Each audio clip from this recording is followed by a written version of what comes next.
Yo quiero presentarte al orador de esta noche. Es un hombre que conocí hace unos meses, un año a lo mejor. Pero desde que lo conocí, su amistad ha bendecido mucho mi vida. Él junto con otros pastores nos reunimos los jueves a estudiar la palabra de Dios y hemos creado una amistad muy sincera, creo yo, muy de parte de Dios. Y para mí es un privilegio el que hoy pueda estar Josué Sáenz con nosotros. Así que ¿por qué no recibimos a este hombre de Dios con un fuerte aplauso? Josué, gracias por venir. Dios bendiga a todos en esta hermosa noche. De verdad que es un privilegio, lo tengo que decir. Déjenme acomodo esto. De verdad que sí es un privilegio, un honor estar con ustedes y poder disfrutar de este ambiente de Dios pero tan especial. Como dijo el pastor Jorge, mi nombre es Josué Sáenz y yo siempre he dicho que si usted a mí no me conoce, pues no se ha perdido de nada. Pero si usted está aquí y no conoce a Jesucristo de Nazaret, permítame decirle que se ha perdido de todo, porque Él lo es todo. Amén. ¿Qué les parece si vamos rápido a lo que nos compete? Y quisiera invitarles a que se pusieran sobre sus pies, si no es por reverencia, que sea por ejercicio. Quisiera invitarles a considerar el libro de Levítico, capítulo número 6, versículo número 12. Levítico, capítulo 6, versículo número 12. Leo la Biblia de la siguiente manera: mientras tanto el fuego se mantendrá encendido sobre el altar, no deberá apagarse cada mañana. El sacerdote pondrá más leña sobre el altar y encima de esto colocará el holocausto para quemar en él la grasa del sacrificio de comunión. El fuego sobre el altar no deberá apagarse nunca, siempre deberá estar encendido. ¿Por qué no cierra sus ojos y oramos? Señor, te damos muchas gracias por la virtud, el privilegio que nos concede, Señor, de reunirnos, Señor, de estar en este lugar para recibir, Señor, tu palabra. Yo te pido, Señor, que tu palabra cumpla todo el propósito por lo cual ha sido enviada. Que no sea mi voz, Señor, sino tu voz. Que no sean mis palabras, Señor, sino las tuyas. Que no sea mi presencia, sino la tuya. Glorifícate, Espíritu Santo, entre nosotros. Amén y amén. Salude a la persona que está a su lado, al mandilón que está a su lado, y dígale: Dios también ama a los feos. Dígaselo. No se crea. Dígale: hombres de altar. ¿Puede tomar usted su lugar? Quisiera ser muy puntual en lo que quiero transmitir en los próximos 30 minutos, así es que le voy a pedir que me conceda toda y su máxima atención. No permita que nada ni nadie le distraiga. Cuando uno lee Levítico capítulo 6, este es muy interesante, porque Levítico 6 habla de la ley de los sacrificios o la ley de los holocaustos, algo que debería tener muy en cuenta y muy presente el pueblo de Israel. La Biblia dice que Dios le habla a Moisés y lo instruye para que a la misma vez Moisés instruyera a Aarón y a la familia de Aarón que se preparaba para el sacerdocio. Dios le da una instrucción específica, porque alguien tiene que entender que Dios es un Dios de instrucciones. Diga conmigo: instrucciones. Usted tiene que estar atento a la instrucción que Dios da, porque cuando usted está atento a la instrucción que Dios da, esta lo posiciona para recibir mucha bendición de parte de Dios. Cuando yo leo la Escritura, yo me encuentro con esta realidad. Lo he dicho tantas veces: cuando Jesús hacía milagros, Él daba instrucciones. La Biblia dice que cuando le echó saliva con tierra, al ciego, la instrucción fue: ve, lávate al Siloé. La Biblia dice que cuando limpió a los leprosos, la instrucción precisa fue: vayan y muéstrense al sacerdote. Cuando resucitó a la hija de Jairo, la instrucción específica fue que los incrédulos salieran de la casa. Cuando resucitó a Lázaro, la instrucción específica fue que se removiera la piedra. Cuando multiplicó los panes y los peces, la instrucción fue que la gente se recostara de tanto en tanto. La Biblia habla que cuando multiplicó la harina y el aceite de la viuda de Sarepta de Sidón, la instrucción específica fue que trajera una torta cocida debajo de las cenizas. Cuando multiplicó el aceite de la viuda endeudada, la instrucción fue: presta vasijas, no pocas, y cuando la primera esté llena, ponla aparte. Dios siempre va a entregarnos instrucciones. Usted y yo tenemos que estar atentos a la instrucción que Dios nos da. El problema es que hay hombres que escuchan la instrucción, de hecho hasta entienden la instrucción, pero no obedecen la instrucción. Y la instrucción que Dios le da a Aarón y a su familia a través de Moisés era de un sacrificio que debería estar siempre sobre el altar de Jehová. Lo primero que usted tiene que entender en este punto del mensaje es la importancia del altar. Investigando el significado de la palabra altar, yo me encontré con algo muy sencillo pero muy poderoso en el significado de la palabra altar, y es que la palabra altar significa lugar de encuentro. En otras palabras, usted tiene que entender que el altar fue diseñado por Dios para que el pueblo pudiera tener un encuentro con Él. Cuando tú lees la Biblia, hay algo de lo que tú te vas a dar cuenta. Cuando el pueblo de Israel pecaba, cuando el pueblo de Israel cometía un agravio, cometía una iniquidad, había un lugar establecido, un lugar estipulado por Dios para que el pueblo pudiera venir, presentar una ofrenda y así encontrarse con Dios en ese lugar. Ese lugar era el altar. Altar es lugar de encuentro. Ahora Dios siempre ha anhelado estar cerca de su pueblo. Por eso la Biblia dice que cuando Israel salió de Egipto, había un lugar donde Dios estaba. Ese lugar era el monte Sinaí. En ese monte Moisés subía, hablaba con Dios de tú a tú, de cara a cara. Y la Biblia dice que la gloria de Dios en ese lugar era tan violenta que cuando Moisés regresaba con el pueblo tenía que colocarse un velo en el rostro, porque su rostro reflejaba la gloria de Dios. Porque cuando tú te encuentras con el Dios del cielo, como efecto dominó, tienes que reflejar lo que Él es. Y es que ya no somos los que fuimos. Cuando el Espíritu Santo viene a la vida de un hombre, lo primero que hace es que lo transforma. El poder del Santo Espíritu de Dios lo hace irreconocible. Y es que el que tú y yo conocemos tiene toda la capacidad de construir castillos de las propias ruinas.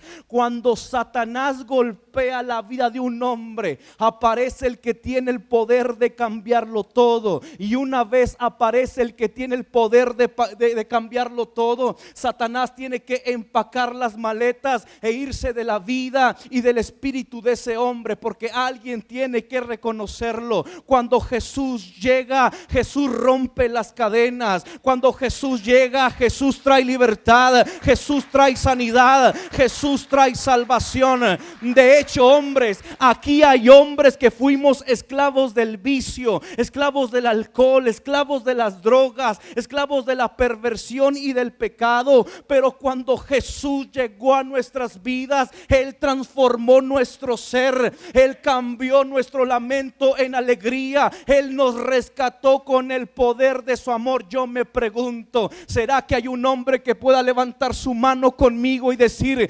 Jesús lo cambia todo? Toca a alguien y dile: Jesús lo cambia todo. Él me cambió, yo soy evidencia de su poder. Hombres, nosotros somos testimonios de gracia y de misericordia. De hecho, cuando nadie daba ni un centavo por nosotros, nosotros, Jesús apareció y lo puso todo. Él nos tomó rotos, Él nos tomó descompuestos, malheridos y nos transformó con el poder de su amor. Escucha este detalle. El ADN en la prueba salivar, cuando se le hace a un hombre para identificar el porciento de la paternidad de ese hombre sobre ese niño, solo da el 99.3, a lo máximo 99.5. No hay ninguna prueba genética que certifique el 100% de la paternidad de alguien sobre una criatura. Sin embargo, Primera de Juan dice que todo lo que es nacido de Dios, alguien tiene que celebrar que su nacimiento viene de alguien perfecto. Tienes que saber que tú tienes la vida del que tiene la vida. Esto significa que la vida de Él está en nosotros y todo lo que es nacido de Dios vence al mundo. Esto significa que la genética tuya es 100% del Padre. Y Juan capítulo 1 dice: mas a los que creyeron en su nombre les dio todo el derecho, les dio toda la potestad de ser llamados hijos de Dios. A mí esto me hace vivir agradecido. Ya no estoy bajo maldición, ya no estoy en la ruina, ya no estoy en la potestad de las tinieblas. Fuimos trasladados al reino de su amado Hijo. Antes vivíamos en maldición, antes vivíamos en derrota, en tragedia, en pobreza, pero la sangre del Cordero nos limpió. El Padre nos adoptó y fuimos trasladados a un territorio de vida, de bendición. Ahora vivimos en el reino de Jesucristo. Pero Dios habla y dice: quiero estar más cerca del pueblo. Levanta un tabernáculo. Se levanta un tabernáculo, morada de Dios. Ahí estaba la nube, el Shekinah. Luego Dios le coloca en el corazón a David el deseo de edificar templo. No lo hace él, lo hace su hijo. La Biblia dice que cuando Salomón fue a orar para dedicarlo, la gloria que cayó ahí fue tan fuerte en ese lugar que se llenó cada rincón de la casa, y ni aun los sacerdotes pudieron entrar en el templo porque la gloria de Dios lo había llenado todo. Pero la Biblia dice que ese templo es destruido. Y llegó un momento donde Dios dijo: nunca más, más nunca, volveré a habitar en casa hecha por manos de hombres. Nunca más, más nunca volveré a habitar en casa hecha por manos de artífice. ¿Por qué te hablo esto? Porque hoy el altar no es al igual que ayer. La pandemia nos sirvió para gritarnos esta realidad bíblica. El altar no es al igual que ayer un lugar. Hoy el altar es una persona. Lo voy a volver a repetir. El altar no es al igual que ayer un lugar. Hoy el altar es una persona. Tú y yo somos el altar donde Dios quiere tener encuentros frescos. Tú eres el altar donde Dios quiere tener encuentros íntimos. Ese tipo de encuentro que transforman la vida, la conducta, la visión. Esos encuentros que consagran nuestras vidas y gestan vida de Dios en nosotros. Así como el encuentro íntimo entre un hombre y una mujer tiene toda la facultad de concebir, de gestar una nueva vida. Es lo mismo que sucede cuando tenemos un encuentro con Dios. Ese encuentro tiene toda la habilidad de gestar una vida nueva dentro de nosotros. Yo me encontré en la Biblia con el hombre que más altares edificó, y el hombre que más altares edificó fue Abraham. Escucha esto. Cada vez que Dios le hablaba a Abraham, cada vez que Dios le daba una palabra a Abraham, lo primero que el hombre hacía no era esa manía que tienen muchos. Lo primero que hacía Abraham no era subir la palabra a Facebook, a las redes sociales. Cuando Dios le hablaba a Abraham, lo primero que él hacía era edificar un altar a Jehová. Y es que lo que más surge hoy en nuestras casas, en nuestras iglesias, no es tener el mejor sonido, ni las mejores pantallas, ni las mejores luces. Y no me malinterprete. Oiga, cuando uno entra aquí dice, wow, qué bonito, cuando yo sea grande quiero tener una iglesia como esta. Pero lo que más urge en nuestras casas no es el auto de último modelo. Lo que más urge en nuestras iglesias no son las mejores pantallas. Lo que urge son hombres de Dios, hombres de altar. Lo que hace temblar al infierno no son las luces o si usas corbata. Lo que somete la carne y despega el pecado que hay dentro de nosotros se llama altar. Son esos momentos íntimos cuando su palabra te golpea y la obra del Espíritu te transforma. Pero el problema es que es lo que más escasea en estos tiempos, son hombres de altar. Es una realidad que vivimos pero que no admitimos. Los hombres de altar se han perdido. Los hombres de altar han escaseado en nuestros tiempos. Estamos llenos de hombres que tienen mucha espuma, pero nada de esencia de Dios en ellos. Oiga, yo he conocido hombres faranduleros, trajes vacíos. La realidad es que muchas de las veces somos muy buenos aquí adentro, pero somos pésimos en nuestro altar privado. Y escucha esto: un altar en cualquier condición no puede tener fuego. Primera de Reyes capítulo 18, Elías desafía a los profetas de Baal. Vamos a ver quién es el verdadero Dios. Subamos al monte, partamos al buey, coloquémoslo ahí y vamos a orar a Dios. Y no vamos a colocar fuego debajo, porque el que sea el verdadero Dios responderá con fuego. Eran 850 profetas. Elías dice, como ustedes son más, ustedes comienzan primero. Y comenzaron los 850 profetas. Baal responde Baal, y Baal no aparecía. Pasó 1 hora, 2 horas, 3 horas, responde Baal, Baal responde y Baal no aparecía. Se cortaban, derramaban sangre y Baal no respondía. Elías se burlaba, está dormido, ¿será que no los está escuchando? Griten más fuerte. Pero cuando llegó la hora de Elías traer la ofrenda, me sacude que lo primero que hizo Elías no fue pedir el milagro, no fue decirle a Dios, no me dejes en vergüenza. ¿Sabes qué fue lo primero que el hombre hizo? Capítulo 18, verso 30 dice, Elías dijo al pueblo, acercaos a mí. Y todo el pueblo se le acercó y arregló el altar de Jehová que se había arruinado. Escucha. Porque si había un altar arruinado, es porque un día hubo un altar ordenado. Un día en ese altar hubo fuego. Un día en ese altar hubo ofrendas. Un día en ese altar hubo experiencias con Dios. Un día en ese altar hubo lágrimas. Un día en ese altar hubo consagración. Un día en ese altar hubo oración, quebranto. Pero ¿sabes qué fue lo que pasó? Un día el pueblo descuidó el altar. Y el fuego se comenzó a apagar, porque el fuego se puede comenzar a apagar. La Biblia dice, no apaguéis al Espíritu Santo. El problema es que hay hombres, hay ministros, hay padres, hay pastores, hay músicos, maestros, arcángeles y serafines que lo único que tienen en el altar privado son bonitos recuerdos. Yo me acuerdo.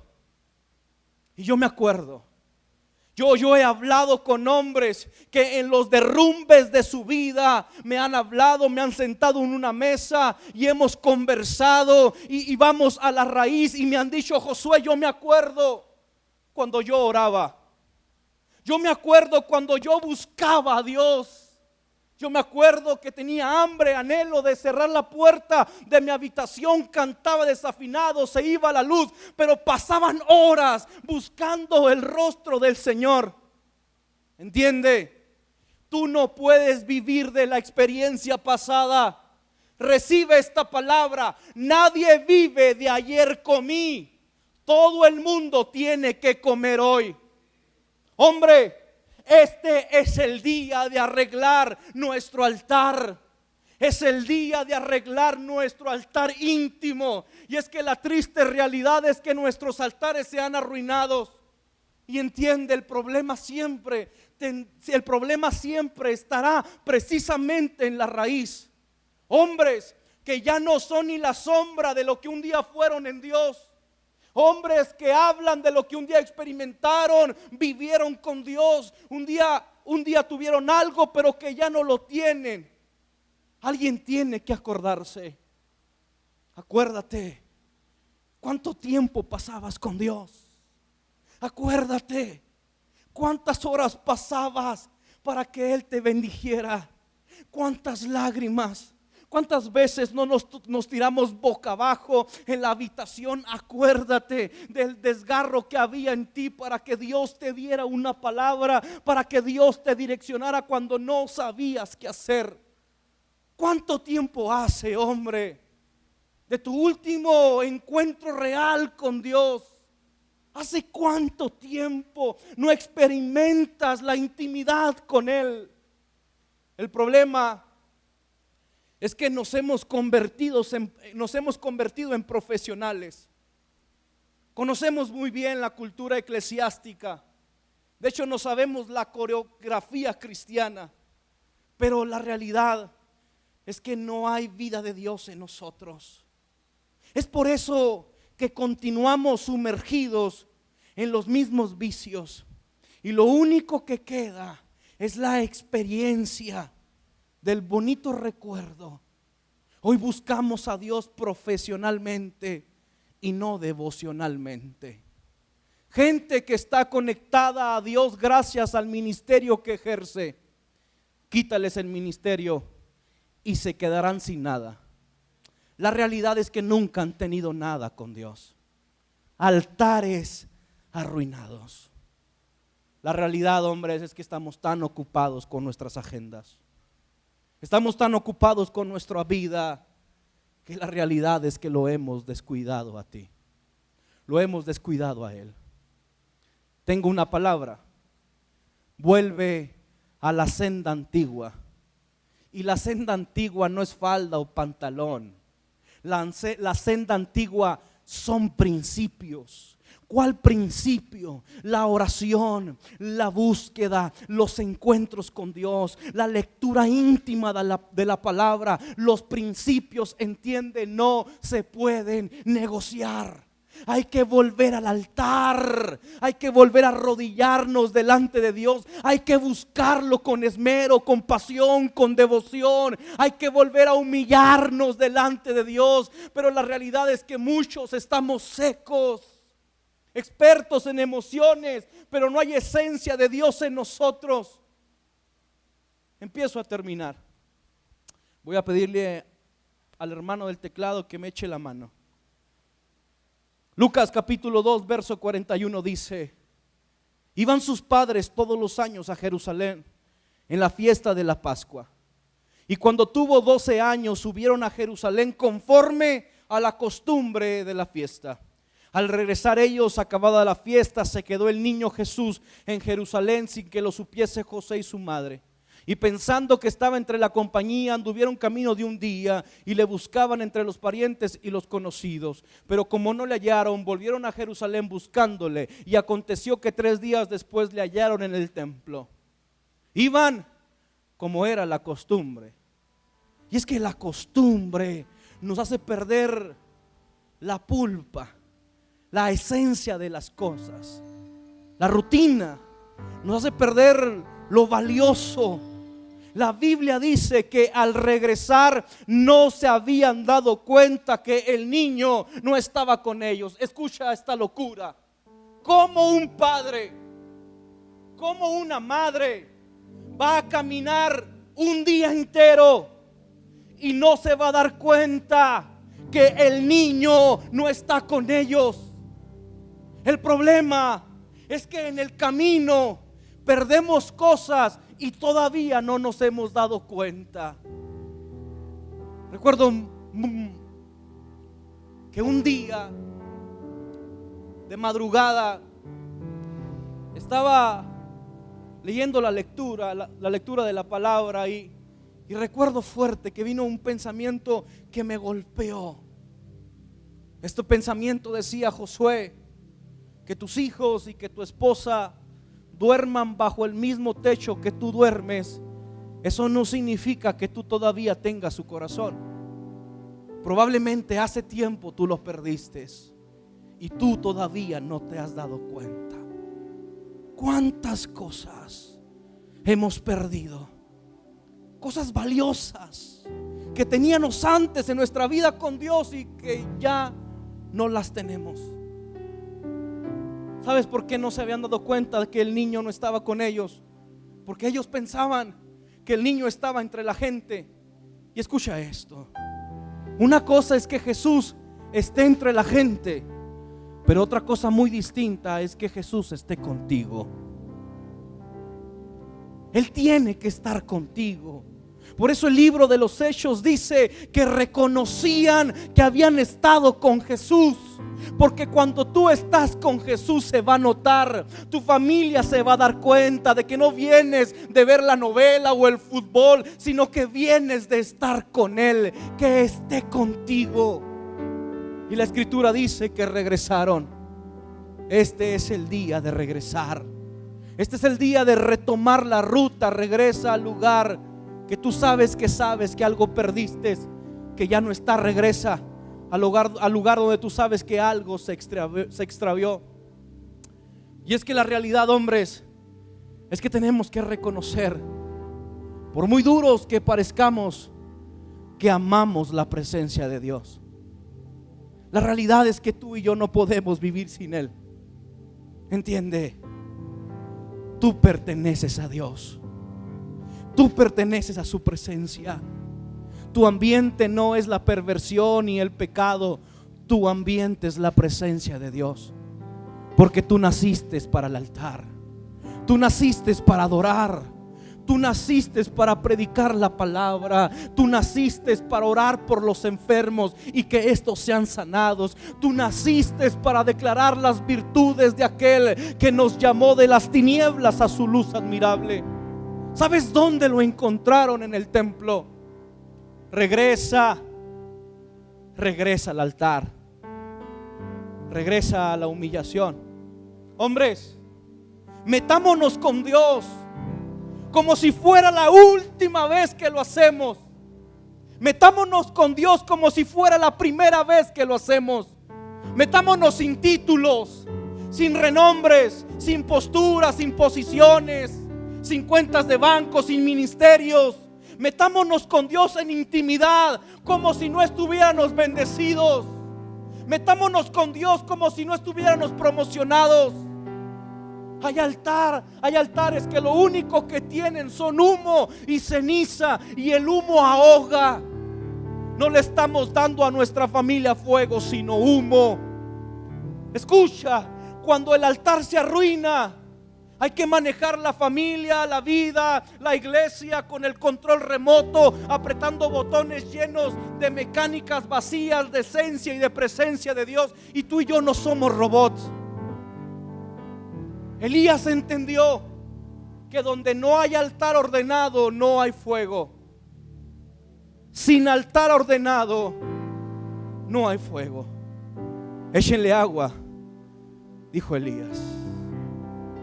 Pero para traer el agua tenían que caminar más de 1 kilómetro. Porque para ver a Dios obrar, tiene que haber un sacrificio. Nadie ve gloria sin sacrificio previo. El problema es que queremos victoria sin hacer sacrificios. ¿Quién baja a buscar el agua? Pablo recibe el bautismo del Espíritu Santo en Damasco después de 3 días de ayuno, y él no se fue a predicar. La Biblia dice que se fue 3 años al desierto de Arabia, y después de 3 años es que volvió hablando de la comunión con el Espíritu Santo. Dice: cuando conocí al Señor, no consulté carne ni hablé con hombre alguno, sino que me fui al desierto solo. El problema es que hay gente que quiere ver la zarza arder, pero no quiere atravesar el desierto para verla. Dios necesita hombres que digan: No importa quién se quede o quién me acompañe, no importa qué opinen, yo no voy a dejar de caminar y no dejaré de hacerlo hasta que vea el propósito de Dios en mi vida, en mi casa, en mi familia. Deja de soñar por victorias que no estás dispuesto a pelear por ellos. Se necesitan hombres que bajen a buscar el agua y que suban con el agua en los hombros. Termino, deme 2 minutos. Cuando se arregló el altar, Elías no tuvo que hacer tantas piruetas para que Dios respondiera. Él no tuvo que hacer maromas para que descendiera el fuego. Él hizo una oración tan sencilla, pero tan poderosa.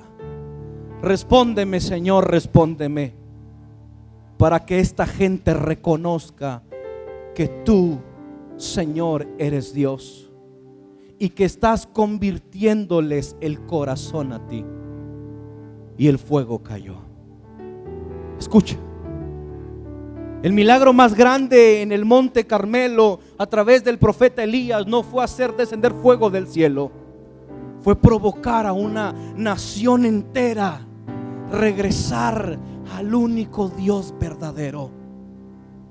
Escucha, el altar ordenado significa un corazón preparado para el encuentro con Dios.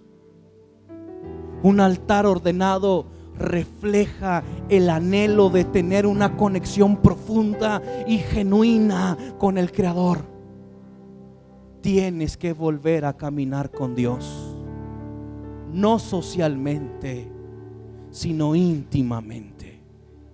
La Biblia dice que Noé caminó con Dios, que Elías caminó con Dios. Tienes que volver a caminar con Dios, no de lejos, de cerca. La ordenación del altar muestra un compromiso serio de buscar a Dios y de rendirse a su voluntad. Ordenar el altar es un recordatorio de que nuestra relación con Dios debe ser una prioridad constante en nuestra vida diaria. ¿A qué te sabe la vida? Hemos pretendido querer hacer una vida sin Dios. Recuerdo que hace tiempo viajé a la ciudad de Austin, Texas, por trabajo. Recuerdo que mi compañero y yo terminamos muy temprano ese día y pasamos por la orilla de la playa. Mi amigo me puso una propuesta en la mesa: Josué, ¿qué te parece? Terminamos temprano, si aprovechamos lo que resta del día en la playa, vamos a comprar comida y nos pasamos todo el día en la playa. A mí la idea me pareció brutal. Vamos.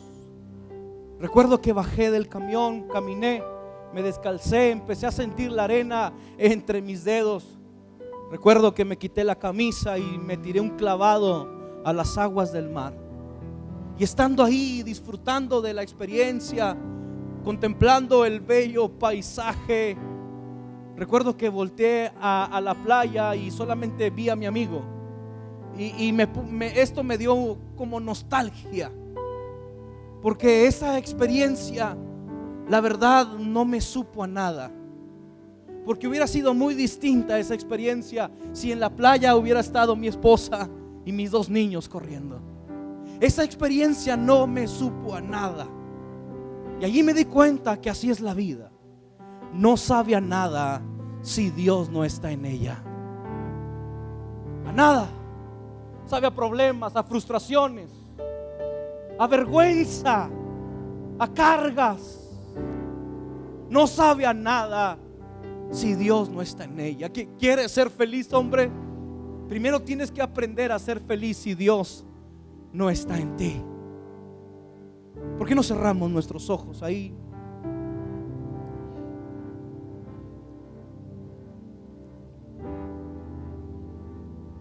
Esta es una noche para retomar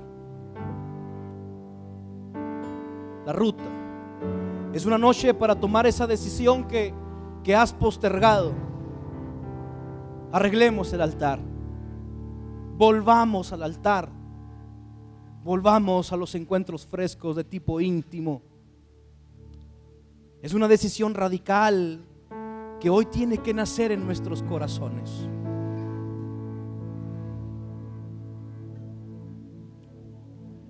¿Por qué no te pones sobre tus pies? Levanta tus manos. Si gustas hincarte, quedarte sentado, si puedes ponerte de pie y levantar tus manos.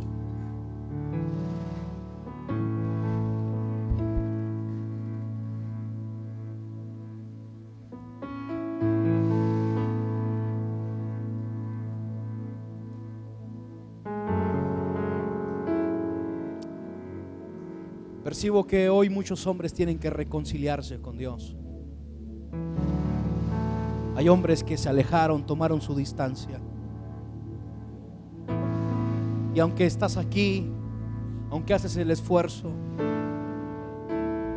tú sabes en lo profundo de tu corazón que hace tiempo te alejaste de Dios.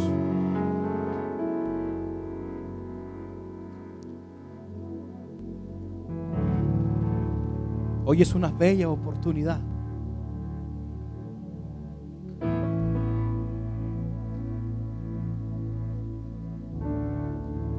Suelta ya el orgullo. Tienes que reconocer que tu vida es gris, que tu vida pierde el sentido, el rumbo. Y es que tú perteneces a Dios. Nada ni nadie te va a poder llenar. La vida siempre tendrá vacíos, sinsabores. La realidad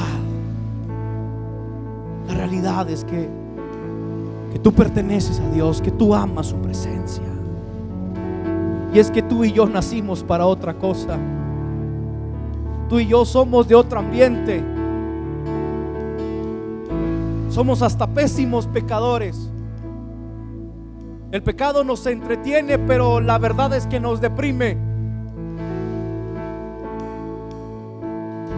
Vamos, regresa, hombre. Regresa.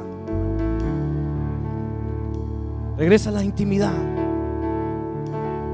Regresa al lugar donde tú sabes que algo tenías, que ya no tienes, que se perdió.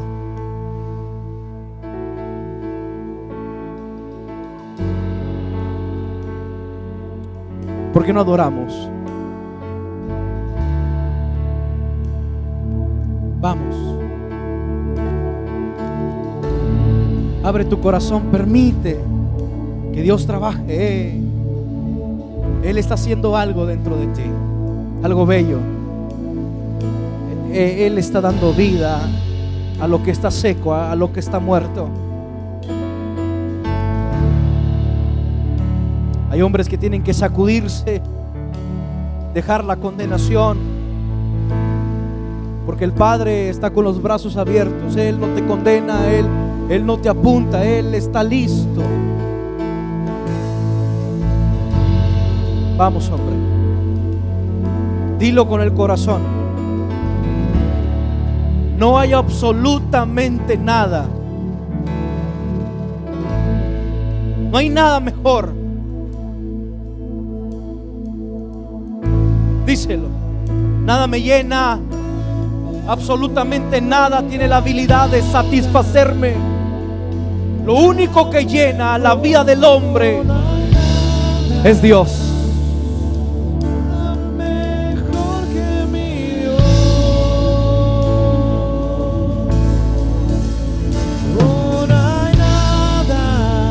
Nada, Señor. Nada mejor. Oh, no hay nada. Nada mejor. No hay nada. Nada mejor que mi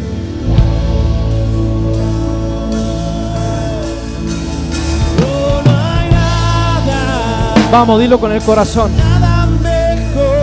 Oh, no hay nada. Suelta tu voz. Da tu mejor adoración. No hay nada. Absolutamente nada, Señor. Eres tú. No hay nada. Y solo tú.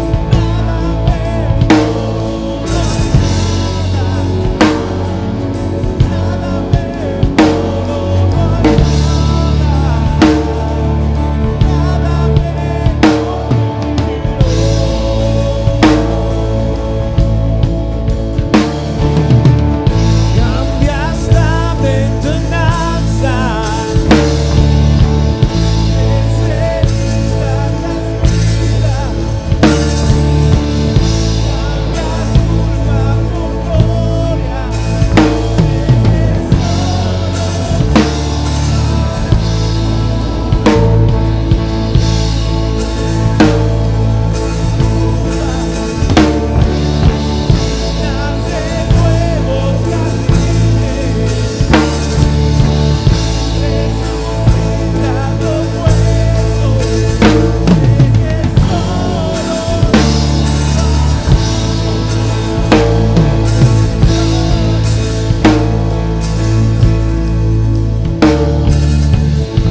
Escucha esto. Recuerdo que hace tiempo atrás, algunos años ya, estaba muy obsesionado por obtener mi licencia para manejar trailers. Y recuerdo que estaba muy frustrado consiguiendo el dinero de la escuela, pasando las pruebas. Y recuerdo que un día, sentado con mi esposa, me dijo: ¿qué tienes? Le digo: me siento muy abrumado. De repente siento que no voy a poder. Y recuerdo que mi esposa me miró dulcemente y con una voz muy tierna me dijo: Josué, tu esposa y tus hijos no necesitamos un troquero. Lo que necesitamos es un hombre de Dios. Y sabes que muchas de las veces perdemos el rumbo. Sé un hombre de Dios. Josué, sé un hombre de Dios y lo demás viene. Pero que sea una prioridad en nuestras vidas, en convertirnos en hombres de Dios, en hombres de altar, que conocen la voluntad del Padre y que la ejercen, que tienen conexión íntima con el Espíritu de Dios, que escuchan su voz, que saben obedecer, que conocen de A a la Z la palabra del Señor. Seamos hombres de Dios, seamos hombres de altar. ¿Por qué no cierras tus ojos y terminamos haciendo un compromiso con Dios? Ahí con tus palabras, vamos, comprométete con Dios. Haz un compromiso real y radical. Señor, hemos venido, Señor, a adorarte, a exaltarte, a escuchar tu palabra. No queremos tomar esta palabra a la ligera. Queremos hacer un compromiso con ella, Señor. Queremos comprometernos, Señor, a diariamente ordenar nuestro altar, a ser hombres que te buscan con el corazón, hombres que no dan un paso sin que tú, Señor, lo ordenes. Queremos hacer un compromiso, Señor, de ofrecerle, Señor, a nuestras familias y a nuestras esposas, más que llenar sus estómagos, Señor, y poner pan en la mesa, porque eso lo puede hacer cualquier hombre, Señor. Pero convertirnos en un hombre de Dios, no cualquiera, Señor, tiene las agallas para hacerlo. Y nosotros, Señor, hoy con determinación tomamos el reto y el desafío, Señor, de proveer a nuestra familia un hombre de Dios. Hoy me comprometo a proveer a mi familia, a mis hijos, un hombre de altar. Gracias, Jesús.